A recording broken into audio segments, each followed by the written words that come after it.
What is doubt?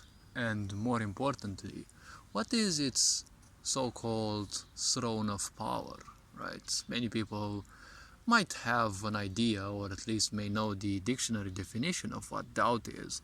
But the question is, if someone would want to become a bit psychological and, ask something or philosophical, whatever you call it, some might want to know what is it that fuels this idea, because nothing can exist without having something to back it up. Even this whole universe has a certain code, or whatever you want to call it.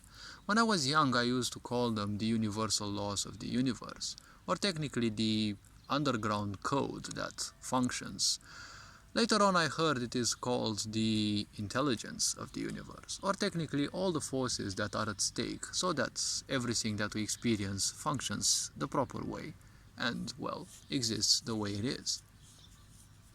See, to put a blunt definition, or the way I see doubt, well, doubt is nothing else but the counterforce or the counteraction of obsession, or at least any form of attachment, right? Now, this may sound a bit baffling to most people, or some people might already have the impression they knew this. It is typical in a lot of people. See, the point about doubt will always occur. The more you believe in something, the more you're attached to something, there is a certain counterforce. See, the brain that we have, the brain doesn't like repetition. That's one of the reasons why school, for example, was built in a repetitive way, so that it damages your mind and it makes you feel that life is nothing else but a useless cycle. And obviously, when you're programmed to believe that life is nothing else than this, well, would you actually have any means to simply study life, right? And we all know the unexamined life is obviously not worth living. So if you're programmed to live a life that is not worth living, well, you will easily become a mold, because you will easily blend in to anyone's agenda that can give you some sort of emotion, some sort of relief from the ignorance that we've been accustomed to for thousands of years. It's not just your own ignorance, it is that of your ancestors as well. And it's not gonna stop, because if you're gonna stay ignorant and you have children, even if you don't have children, well, if you leave this planet as an ignorant, well, you will come back here as an ignorant, and you will need to settle that sooner or later. It doesn't matter how many lifetimes it takes, sooner or later everyone will, but there are many experiences that one piece of life has to go through. Now, when it comes to the so-called doubt, see, the more attached you are to something, the idea of repetitiveness is damaging to the brain. So the brain will simply constantly seek or try to embrace something new. Now, a lot of people love being complacent, love being comfortable, and not to do anything else than that which they do, which is one of the reasons why they end up being so mentally screwed, and also having the, a very poor mental focus, right? Because the more you perform things, every action has a reaction. So the more you do certain things, the harmful part can also trigger, right? Everything has a useful part, everything also has a less useful part. Similarly to how energies function in this world. There is no such thing as good or bad energies, but, well, we can look at them from a perspective of them being neutral to supporting our life, or being pro our life, or being against. But we can't say necessarily against, because they're not specifically meant to be against us, it's just that they don't support our life. Similarly, every action can support you or cannot support you. This is depending on individual and obviously each situation in turn. A lot of people do things that simply don't represent them. They don't support their life, but they just do them because, well, if they provide enough emotional cover and, they're distracted enough from their responsibilities, that will do. So doubt, the more you identify yourself with something, the question will always pop in your mind. Sooner or later, it will pop in your mind. You will see people who have believed in something for a long time, As age comes, they will start having certain doubts, right? The little worms of the mind will pop up. What if that isn't necessarily the case, right?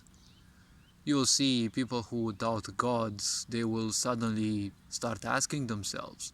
It is enough that they ask themselves once, what if God actually exists? And then the whole torment begins. They believe their whole life that God exists. Well, there might happen one day a simple, well, thought, let's call it so, pops in their mind, and as it creeps in, the question pops up and says, what if God doesn't exist, right? And then obviously a whole lot of suffering begins. Because the more you invest mentally into things, well, the mind will react in its own way. In the mind, unfortunately, in the brain, let's call it, there is no such thing as thought obliteration. Any little piece of energy that you send towards a thought, it makes it stronger. You can't repress a thought, because when you try to repress it, well, you're not gonna think about it, but all the energy that you're using to repress it will make it stronger the next time. What do I mean by next time? See, thoughts are nothing else but cycles as well. They're exactly like the processes in a machine. A machine functions in frames, which is a millisecond, and every second, every minute, or depending on its programming, it is nothing else but a set of instructions that constantly repeat. Similarly, everything in life is a cycle. We have, seasons of life, right? We have the 4 seasons. Even our life, our karmic structure goes like that. You see, when you have behaviors, right? A behavior means a cycle. It is something that more or less repeats itself. It can be a more conscious one, which means you repeat it, but you repeat it when you need it. Or it can be a compulsive behavior, which will occur in at a certain time frame.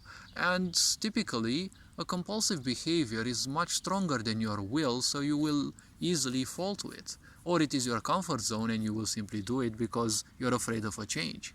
Right? Like smoking or any other such behavior, right? Typically ending up as self-destructive behaviors, more or less. But the very simple point is this: they happen in a cyclic way.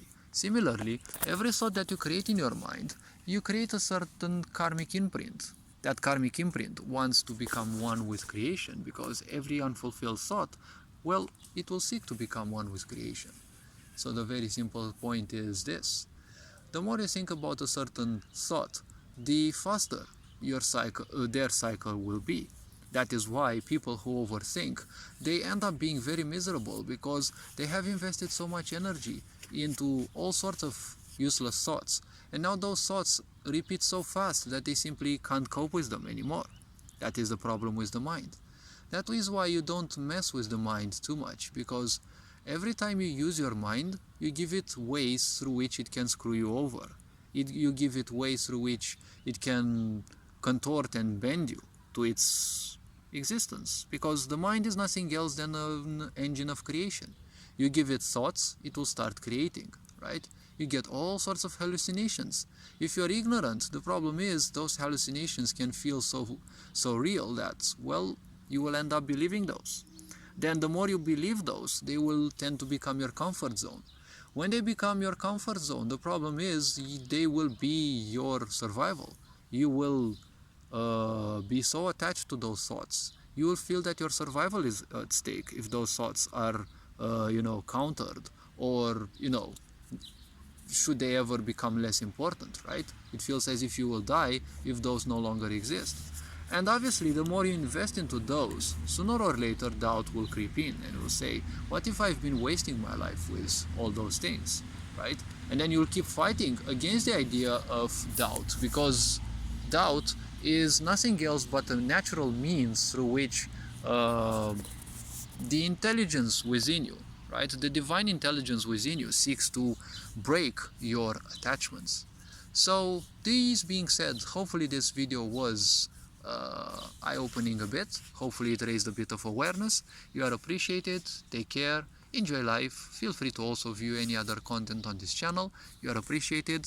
Hope to see you in the next videos. Feel free to present your opinions in the comment sections below. And well, this being said, Ferenjan Board signing out.